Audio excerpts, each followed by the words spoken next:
नानबाई association की जानिब से आटा महंगा होने के बाद रोटियों की कीमतों में अचानक 10 रुपए इजाफे के फैसले पर अवाम ने अपना रद्द-ए-अमल देते हुए हुकूमत से मुतालबा किया है कि हुकूमत महंगाई को कंट्रोल करने के लिए सामने आए।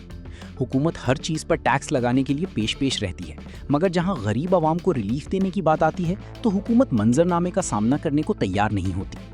महंगाई के इस दौर में गरीब आदमी 2 वक्त की रोटी को भी तरस रहा है। उस पर सितम ज़रीफ़ी ये कि रोटी मज़ीद महंगी करने की बातें सामने आ रही हैं। अब गरीब आदमी करे तो क्या करे?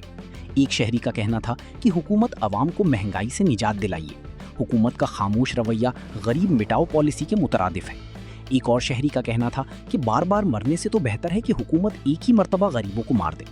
एक नौजवान का कहना था कि बच्चों का पेट पालना मुश्किल हो गया है, हुकूमत आवाम के लिए कुछ करे। गवर्नमेंट को चाहिए कि आटा और मिल सब चीज़ें यहीं पर ही बनती है, सब चीज़ें यहीं की कपास हैगी, उसके बावजूद भी रोटियां महंगी हो रही है। क्यों महंगी हो रही है? जिनसे पूछो तो ये बोलते हैं गैस महंगी हो रही है, लेकिन गैस की महंगी होने की वजह से ऐसा तो नहीं है कि हर एक चीज़ पे महंगाई आ जाएगी।